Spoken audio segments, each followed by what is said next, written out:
여러분 인생의 최고의 10분, 그 10분을 찾으세요. 바로 오늘부터입니다.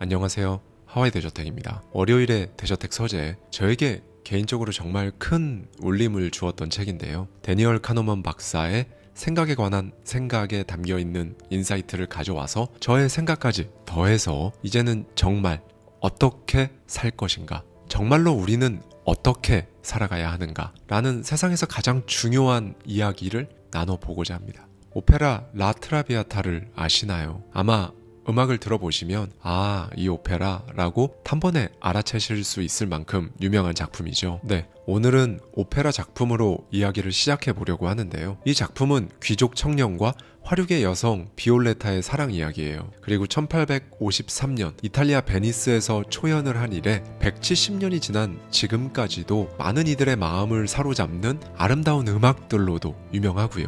줄거리는 지금은 진부하지만 당시에는 결코 진부하지 않았던 내용이었습니다. 청년의 아버지는 가족의 명예를 위해 화류계 여성인 비올레타를 찾아가요. 이렇게 말하죠. 내 아들을 포기해달라. 이 말을 들은 비올레타는 어떤 선택을 했을까요? 네, 이 청년을 진심으로 사랑한 그녀는 역설적이게도 놀라운 희생정신을 발휘해 사랑하는 남자를 떠나기로 합니다. 그의 앞날을 위해서요. 그리곤 얼마 안가 예전부터 그녀를 괴롭혔던 폐결핵이 재발하며 작품은 새로운 국면을 맞이합니다. 19세기에 폐결핵은 치명적인 병이었죠. 오페라가 마지막을 향해 달려가는 그 순간, 젊은 나이의 그녀는 친구들에게 둘러싸여 다가오는 죽음을 맞이하려 하고 있어요. 그리고 그녀가 숨을 거두기 10분 전 우리의 남자 주인공은 달려옵니다. 네, 극적으로 소식을 전해들은 이 청년은 정말 모든 걸 내려놓고 그녀가 있는 파리로 달려옵니다. 그가 온다는 소식에 비올레타는 마지막 힘을 쥐어 짜내며 기운을 차리지만 곧 다시 쇠약해지죠. 이런 장르의 영화를 아무리 많이 본 사람이라고 할지라도 이 남자가 파리로 달려가는 이 순간에는 긴장과 걱정에 마음을 졸이게 됩니다. 이 청년이 제때 도착해야 되는데 혹시라도 막 둘이 엇갈리고 새드 엔딩으로 끝나는 거 아니야? 심지어 결말을 알고 있다고 해도 이 순간에 관객들은 절박한 마음으로 청년이 사랑하는 여인이 죽기 전 파리에 도착할 수 있도록 손에 땀을 쥐고 응원하는 마음을 갖게 됩니다. 그리고 마음속으로 막 청년을 부추기고요. 마침내 그가 도착합니다. 그리고 드디어 사랑의 이중창이 울려 퍼지고 아름다운 음악이 약 10분 동안 흐른 뒤 그녀는 죽음을 맞이하죠. 데니얼 박사는 이 오페라를 여러 번 본 끝에 어느 질문에 도달합니다. 우리는 왜 그토록 이 이야기의 마지막 10분에 연연하는가? 수많은 연구 끝에 그는 깨달았어요. 네, 사람들은 비올레타의 삶 전체 길이에는 전혀 관심이 없었습니다. 그녀가 28세에 죽든 27세에 죽든 아니면 100세에 죽든 마지막 그 10분이 없다면 관객들은 그녀의 삶을 소위 의미 있게 바라보지 않는 거죠. 그녀의 마지막 10분의 삶, 그 정점이 없을 수도 있다는 가정은 정말로 중요한 문제인 겁니다. 이는 비단 오페라 작품에만 국한된 이야기가 아니에요. 우리는 우리 삶을 평가할 때 클라이막스가 있었는지 없었는지, 즉 정점이 있었는지의 여부에 따라 삶을 그저 그런 것으로 혹은 정말 위대하고 멋진 삶으로 완전히 다르게 평가합니다. 이건 왜 이런 걸까요? 우리 인생이 스토리여서 그렇습니다. 삶이 이야기 그 자체니까 우리는 끊임없이 클라이막스를 갈구하는 거죠. 카너먼 박사는 이 욕망을 일컬어 이렇게 설명합니다. 사람은 삶의 정점, 즉 종점 원칙을 지켰을 때 행복해진다 라고 말이죠. 그렇다면 우리가 삶에서 이 정점을 찍고 싶어하는 이유가 도대체 뭘까요? 바로 우리 안에 존재하는 두 개의 자아 중에서 늘 이기는 자아가 있기 때문입니다. 경험하는 자아와 기억하는 자아, 이렇게 두 개의 자아인데요. 경험하는 자아는 그 순간, 경험하는 것에 대한 행복 그 자체를 만끽하는 자아예요. 기억하는 자아는 말 그대로 그 순간이 끝나고 이걸 되풀이해 기억해내는 자아고요. 이 둘이 붙었을 때 이기는 건 언제나 기억하는 자아입니다. 즉 어떤 경험이 아무리 훌륭했어도 기억이 엉망이 되면 그 경험 자체가 통째로 안 좋게 되어버리는 거죠. 예를 들어 훌륭한 교향곡을 듣고 있는데 마지막에 뭔가 소름 끼치는 잡음이 들려와서 분위기가 확 깼다, 이러면 우리의 기억하는 자아는 완전히 소름 돋는 기억으로 이 경험을 치부해버립니다. 분명 잡음이 들리기 전에는 훌륭했던 경험이었어도 이 기억하는 자아 앞에서는 얄짤없는 거죠. 이건 반대로도 가능한데요. 그 순간이 고통이었어도 이 기억하는 자아가 정말 멋졌고 훌륭해, 그럴 만한 가치가 있었어 라고 기억하면 우리 삶에 대한 평가는 수직 상승해버립니다. 가령 이런 거죠. 고된 육아를 하면서 부모가 그 순간엔 보통 스트레스와 정신적, 신체적 고통을 느낄지언정 삶을 평가할 때 이것만큼 잘한 건 없다고 평가하며 행복해 하잖아요. 저와 저의 아내도 지금 매일 이 상태입니다. 사랑하는 딸 아이를 키우면서 매일매일 이 기억하는 자아의 도움을 받고 있어요. 네. 결국 이 기억하는 자아 덕분에 우리는 고통스러운 공부, 운동, 그 어떤 순간도 그게 가져다주는 결과와 가치, 감정이 훌륭하다고 판단되면 우리는 그걸 그냥 묵묵히 하게 되고 할 수 있는 겁니다. 그리고 그 정점을 맞이했을 때 비로소 우리 스스로가 평가하는 삶의 수준이 극적으로 올라가는 거고요. 심리학자 에드 디너는 이 정점과 종점 원칙이 인간을 어떻게 지배하는지 정말로 궁금해졌습니다. 그래서 엄청나게 파고들었거든요. 디너 박사는 젠이라는 허구의 인물을 만들어서 제자들에게 젠의 삶을 짧게 묘사해줬어요. 지문 1. 젠은 일을 즐기고 누군가를 열렬히 사랑하고 취미도 많았으며 끝내 성공해 평생 대단히 행복하게 살다 30세에 죽었다. 지문 2. 쟤는 일을 즐기고 누군가를 열렬히 사랑하며 취미도 많고 끝내 성공해 평생 대단히 행복하게 살다 60세에 죽었다. 네, 실험 참가자들은 두 지문을 보고 삶이 2배로 길어져도 쟤네 삶의 가치나 행복이 전혀 달라지지 않았다고 평가했습니다. 그러니까 삶의 지속 시간은 이들이 느끼는 행복의 총 합과는 완전히 무관했던 거죠. 이때 디너 박사는 지문을 달리했습니다. 일을 즐기고 열렬히 사랑하며 성공한 젠의 삶이 5년 늘어나 35세 혹은 65세에 사망했다. 이 5년 동안 젠은 평범하게 살았으나 그전만큼 행복하지는 않았다. 이렇게 아주 행복한 삶에서 약간 행복한 삶 5년을 더했을 때 참가자들은 삶의 총 행복도를 훨씬 낮게 평가했습니다. 네, 실망스러운 5년이 추가되었을 때 전체 삶을 나쁘게 평가하는 모습은 이 실험에서 도출된 가히 압도적인 결과라고 할 수 있었죠. 여러분은 이 실험 결과를 듣고 어떤 생각이 드셨나요? 네, 여러분, 삶의 지속 시간은 어쩌면 우리의 우선순위에서 밀려난 것일지도 모르겠습니다. 그러니까 그저 그렇게 혹은 불행한 채로 오래 사는 것보다 제대로 사는 것, 우리가 진짜 원하는 건 종점이 언제 올지 모르니까 일단 나의 정점을 빠르게 찍고 또 찍어서 정말로 인생을 찬란한 그 수준에서 찰랑찰랑하게 유지하는 것, 이게 진정 우리가 원하는 삶이 아닌가 하는 생각이 드는데요. 그래서 이런 말도 있죠. 운동을 할 때 혹은 무언가를 할 때 기분이 가장 좋은 그 상태에서 멈춰라. 그리고 그 순간을 기억하며 나중에 또 다시 반복하라. 그러면 습관이 된다. 네, 여러분, 우리가 시도조차 하지 못하는 이유는 사실 다른 게 아닙니다. 그 결말이 별로 안 좋을 것 같으면, 아니 지금 이 수준보다 오히려 내려갈 것 같아서 겁나면 우리는 섣불리 행동하지 않고 못합니다. 왜?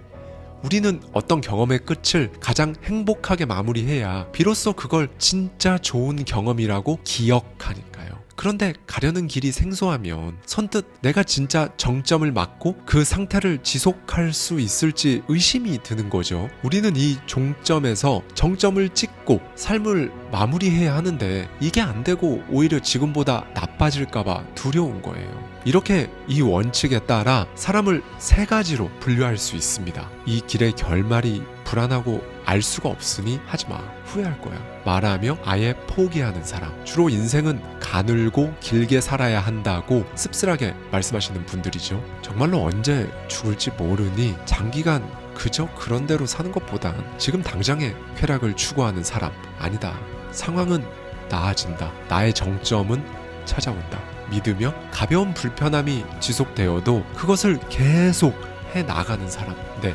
앞에 두 유형은 목표가 없이 그냥 사는 겁니다. 그리고 마지막 유형의 사람만이 목표를 두고 앞으로 나아가고요. 카너먼 박사의 저서에는 젊은이들이 목표를 세웠을 때 인생의 놀라운 효과가 어떻게 나타나는지 보여주는 굉장히 흥미로운 연구가 나오거든요. 1976년 미국입니다. 고등교육을 받기 시작한 약 12,000명을 대상으로 1995년부터 1997년 약 2년에 걸쳐 설문조사를 실시한 거예요. 참가자들은 17세, 18세, 경제적으로 매우 풍족한 삶이라는 목표에 중요하지 않다부터 필수적이다까지 4단계 중 하나에 체크하게 했어요. 그리고 20년이 지나고 다시 설문을 실시해서 1995년 소득, 그리고 현재 삶에 대한 전반적인 만족도 등에 답하게 한 거죠.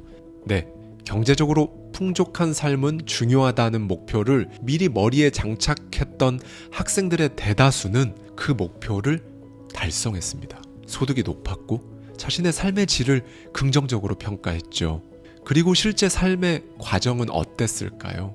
그냥 묵묵히 했습니다. 엉덩이 무겁게, 바쁘게, 부단하게 자신의 정점이 찾아올 걸 확신하고 그냥 그렇게 묵묵히 한 거죠. 데니얼 박사는 이 연구를 일컬어 이렇게 말합니다. 사람에게는 앞으로 어떤 일을 할지, 어떤 목표를 둘지, 그걸 이뤘을 때 어떻게 느낄지가 진짜 너무 중요해서 오직 지금 체감할 수 있는 순간적인 행복에만 주목하지 않는다 라고 말이죠. 그러니까 이때까지는 순간의 쾌락, 행복에만 집중하는 연구들이 줄을 이뤄왔었는데 카너먼 박사는 이 연구들을 바탕으로 행복의 정의를 바꿔버린 겁니다. 그런데요, 우리가 내 정점을 맞이하기 위해 진짜 고통스러운 순간만 막 견뎌야 하는 거 아닙니다. 여러분 삶의 클라이막스를 10분으로 끝내느냐, 여러분이 지금부터 하는 삶의 모든 과정을 다 클라이막스로 만드느냐는 여러분의 진짜 욕망을 여러분이 제대로 눈치채고 있는지 여기서부터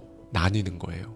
네, 여러분, 이 욕망은요, 지금 여러분이 어디에 있는지 그리고 미래에 어디에 있고 싶은지의 차이, 그 간격으로 욕망이 만들어집니다. 사다리를 한번 상상해 볼까요? 맨 아래 발판에는 0, 맨 위 발판에는 10이 적혀 있습니다. 사다리 맨 위에는 여러분이 생각하는 정말 최상의 삶, 여러분이 진정으로 원하는 삶이고, 맨 아래에는 여러분이 생각하는 최악의 삶이죠. 지금 이 순간 여러분은 어떤 숫자가 적혀 있는 발판에 서 있다고 느끼시나요? 속으로 지금 한번 대답해 보세요. 여러분이 서 있는 곳이 어디든 우리는 10을 향해 갈 겁니다. 왜냐하면 여러분이 정점을 맞이하길 원하니까요. 그리고 그 정점을 만나러 가는 순간순간 자체도 감동이어야 한다고 저는 말씀드립니다. 항상 그렇게 말씀드려 왔고요. 그러니까 여러분, 그 10이라는 숫자에는 숫자만 적혀 있으면 안 되는 거예요. 괄호치고 내가 욕망하는 것, 이게 같이 적혀 있어야죠. 어떻게 10을 달성하실 건가요? 어떤 주제로 10을 달성하고 싶으세요? 이 부분에서 제임스 클리어의 아주 작은 습관의 힘에서 인사이트를 하나 가져오겠습니다. 1955년 디즈니랜드가 캘리포니아 애너하임에 막 개장했을 때 한 소년이 이곳에 일자리를 구하러 왔어요. 이 소년은 10살이었는데 그 당시는 고용노동법이 느슨했던 때였거든요. 이 소년은 가까스로 디즈니랜드 가이드북을 판매하는 일을 맡게 된 거죠. 책 한 권을 팔면 50센트가 소년에게 지급되는 조건이었습니다. 그리고 딱 1년 만에 소년은 매직샵으로 일자리를 옮길 수 있었어요. 소년은 그곳에서 나이든 다른 직원들로부터 갖가지 마술을 배웠다고 해요. 그리고 이 마술로 소년은 공연 때 분위기를 띄우는 역할까지 맡게 되었습니다. 그 과정에서 소년은 자신이 관객들에게 농담을 건네거나 재치 있는 말을 하는 자기 스스로의 모습을 보면서 마술보다는 코미디가 좋다는 걸 알게 된 거죠. 여러분, 여기서 이거 정말 중요합니다. 자신의 순간순간을 흘려보낸 게 아니라 그저 오늘 하루 일하고 끝냈다, 이게 아니라요, 어느 순간 딱 깨달은 거죠. 내가 좋아하는 건 A가 아니고 B구나. 진짜 욕망을 찾은 겁니다. 그렇게 이 소년의 하루는 그냥 사는 게 아니라 진짜 매일매일 진정성 있는 순간들로 바뀌게 됩니다. 소년은 자신의 사다리에 써 넣었어요. 코미디언으로서 10의 삶을 산다. 이제 이 소녀는 곧바로 LA에 있는 작은 클럽으로 가서 공연을 시작합니다. 10대 초반을 통째로 거기서 보낸 거예요. 볼품없는 작은 공연장, 관객은 적고 공연 시간은 짧았습니다. 사람들은 일행끼리 수다를 떠느라 공연에 눈길조차 주지 않을 때가 훨씬 많았고요. 그는 관객들의 관심을 끌기 위해 일어나서 공연을 하기도 했지만 여전히 공연장은 텅 빈 날이 더 많았습니다. 그런데 그냥 했습니다. 그리고 그렇게 그는 분명히 더 나아지고 있었죠. 눈에 보이지 않아서 그렇지 계속 나아지고 있었던 겁니다. 몇 년이 지나자 그는 이제 10분짜리 공연도 자체적으로 만들게 되었고 19살이 되던 해에는 매주 1회 20분짜리 공연도 올리게 됩니다. 극적인 순간들도 있었겠지만 남들이 보기에는 솔직히 그저 그런 날이 압도적으로 많았을 거예요. 그렇게 끝없이 실험하고 적용하고 연습한 결과 이제 10년이 흘렀습니다. 그는 차츰 TV 토크쇼의 모습을 드러낼 수 있었어요. 1970년대 투나잇 쇼와 SNL 라이브의 고정 게스트로 출연하면서 본격적으로 얼굴을 알렸죠. 네, 15년을 부단하게 달려온 그는 60일간 60개 도시를 순회 공연했으며 어느 순간 뉴욕에서 3일 동안 4만 6천 명의 관객을 동원하게 되는 코미디계 거물이 되어 있었습니다. 정확히 15년 전의 그의 모습과 15년 후 그의 모습을 보면 참 미묘한 감정이 들죠. 그 한 사람만 빼고 진짜 모든 게 바뀌었으니까요. 무대를 360도 돌아보았을 때 무대 규모, 좌석수, 관객의 몰입도, 열기, 그를 바라보는 스태프들, 그를 비추는 카메라와 조명의 개수까지 그의 모습 하나만 빼고는 정말 모든 풍경이 완전히 바뀌었으니까요. 그렇게 그는 최고의 자리에 올랐습니다. 코미디언으로서 10 그 자리에 오른 거죠. 당대 가장 성공한 코미디언 스티브 마틴의 이야기입니다.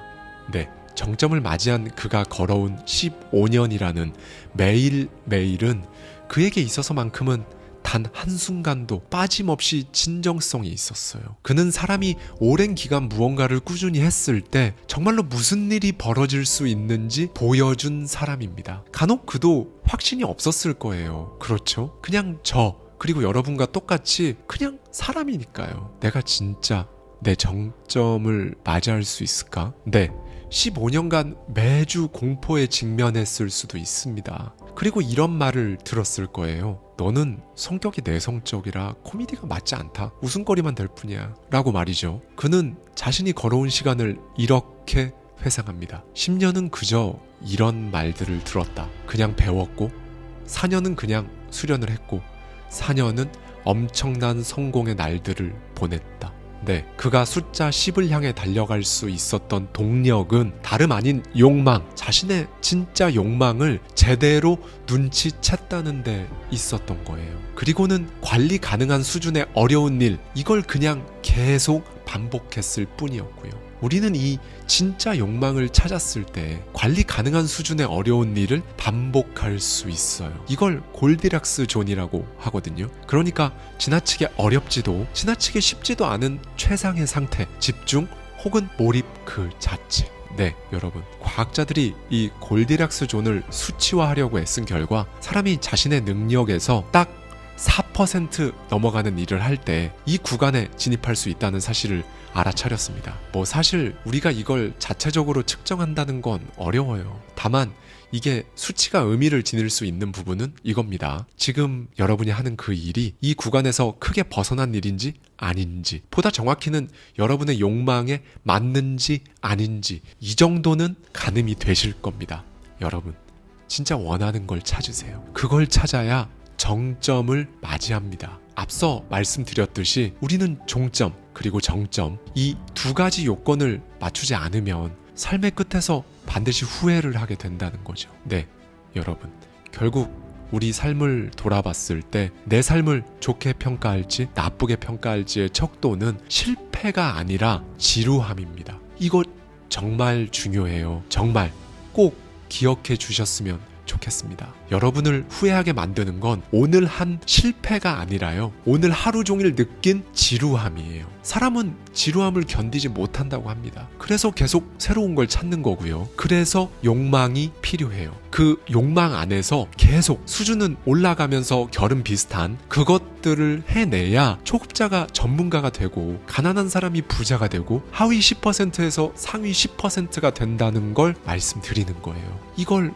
못 찾으니까 어디 이상한 데 가서 계속 새로운 걸 찾는 거거든요. 이 다이어트에서 저 다이어트로, 이 취미에서 저 취미로, 이거 손 댔다가 다른 것도 잠깐 해보다 말고, 친한 지인이 이거 재밌다고 하니까 같이 가서 한번 해보고 나랑은 안 맞다 그럼 말고, 장비만 잔뜩 구입하고 후회하고 중고 거래로 내다 팔고, 그렇게 몇 달 가고 몇 년이 가고. 그렇죠. 나를 진짜 정점으로 데려다 주는 그 삶을 가장 굵게 관통하는 줄기는 어디 있는지도 모르고 의미 없는 격가지들에서 계속 새로운 것만 추구하며 살다 보면 이제 어느 순간 엄청나게 허무해지는 겁니다, 여러분. 여러분이 바랬던 그 정점이 빠진 채로 종점에 다다른 어느 날을 생각해 보세요. 너무나도 뼈저린 후회를 하게 되지 않을까요? 여러분의 열망, 욕망을 찾으십시오. 그리고 그 안에서 하세요. 거기 안에서 지금보다 4% 정도만 더 어려운 걸 찾아서 계속 해보십시오. 여러분을 둘러싼 360도 그 무대를 조금씩 바꿔나가세요. 그렇게 여러분의 삶은 10분이라는 잠깐의 클라이막스가 아니라 그 자체가 감동적이고 클라이막스인 삶으로 바뀔 수 있습니다. 가늘고 길게 살겠다며 씁쓸하게 포기하지 마시고요. 그렇다고 굵고 짧은 삶도 여러분의 것은 아닙니다. 무한히 길고 넓게 뻗어가는 삶, 이게 여러분이 가야 할 길이라는 걸 여러분 스스로에게 계속 말해 주십시오. 감사합니다. 지금까지 하와이 대저택이었습니다.